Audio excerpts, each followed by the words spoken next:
Ask most basketball fans who was better, Shaquille O'Neal or Tim Duncan, and you'll get Shaq. The highlights favor him.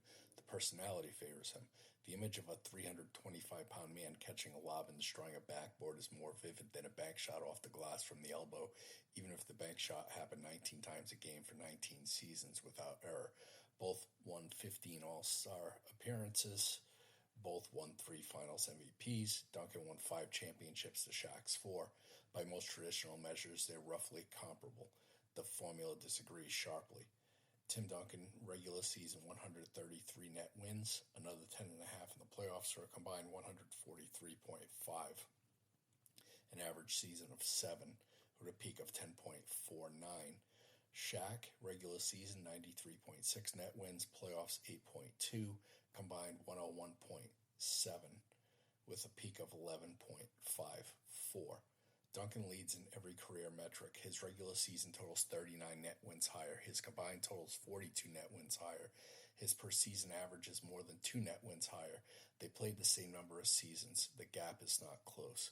The one metric Shaq leads on his peak. His 99-2000 season of 11.54 is the 8th highest individual season of any player all time. Among centers, Kareem produced 2 higher seasons and Wilt 2 higher seasons, but all 4 came without blocks or steals data, which understates those performances. Shaq's 11.54 is the highest peak season in the database for any center in the shot clock era with complete statistical records. Duncan's peak of 10.49 ranks lower. If you're building a team for one season, Shaq at his absolute best was the more dominant individual force. If you're building a franchise for 2 decades, the formula says it isn't close. Duncan produced above 7 net wins in 12 of his 19 seasons.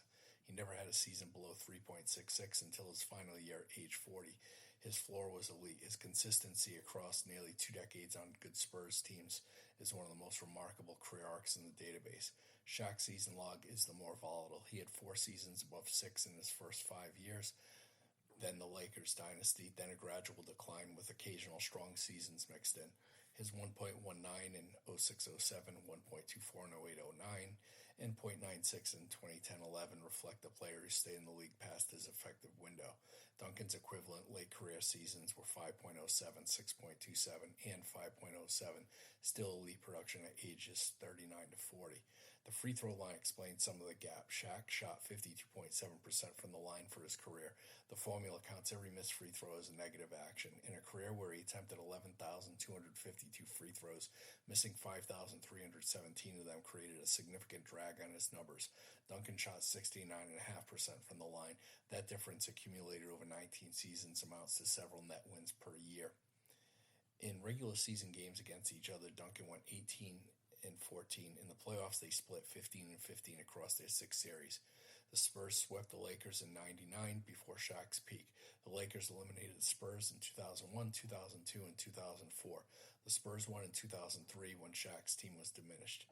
Their head-to-head statistics from Basketball Reference tell a story the highlights don't. Duncan averaged 22 points, 12.1 rebounds, 2.7 assists, 1.4 block, and 45.4% from the field. Shaq, 21.7 points, 10.6 rebounds, 1.7 assists, 2.7 blocks, and 53.2% field goals.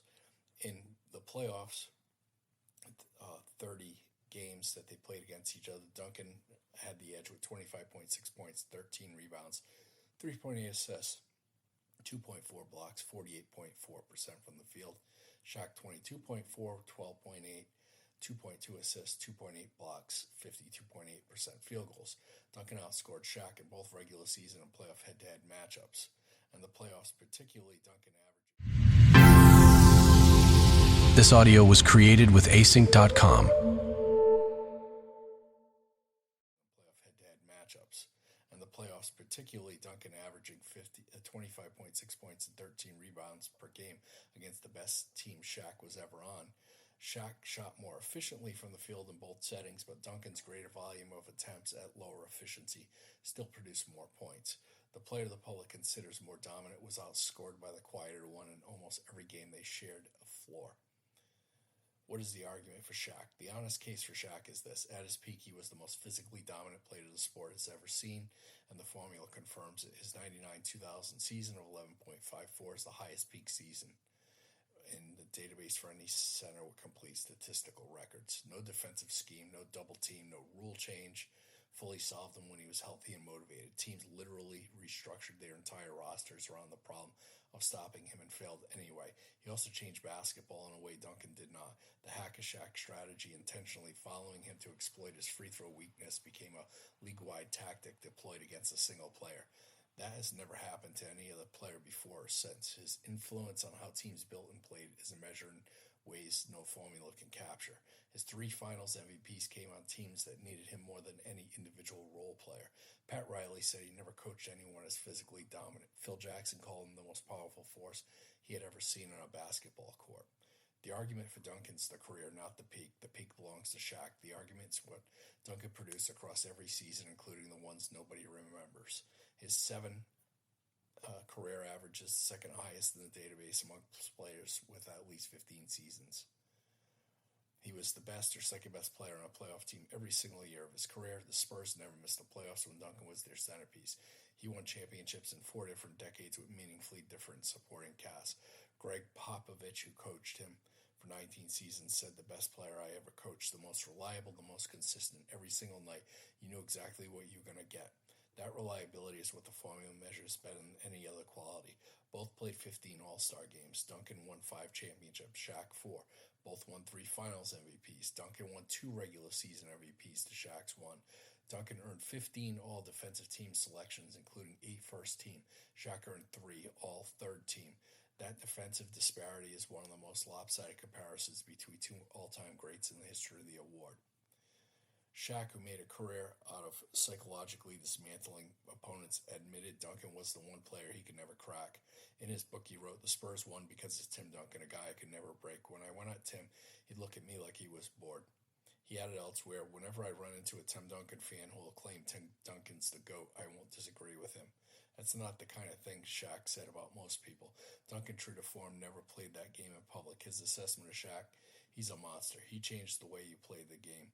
You always have to know where he is. On the physical reality of guarding him, Duncan described the approach as needing to do your work early, lean on him, and contain him rather than trying to stop him outright. Nobody stopped him outright. Duncan just made it cost more than anyone else.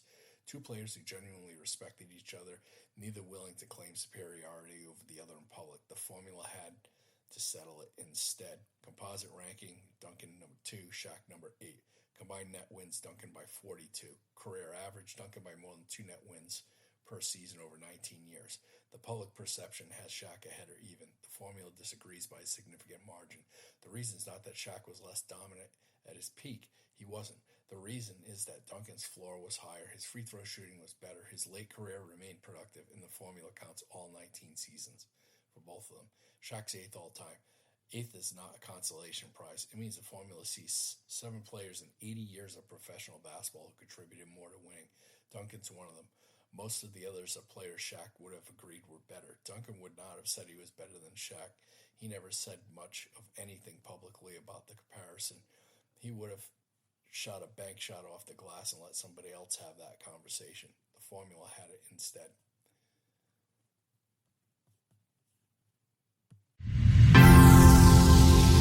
This audio was created with async.com.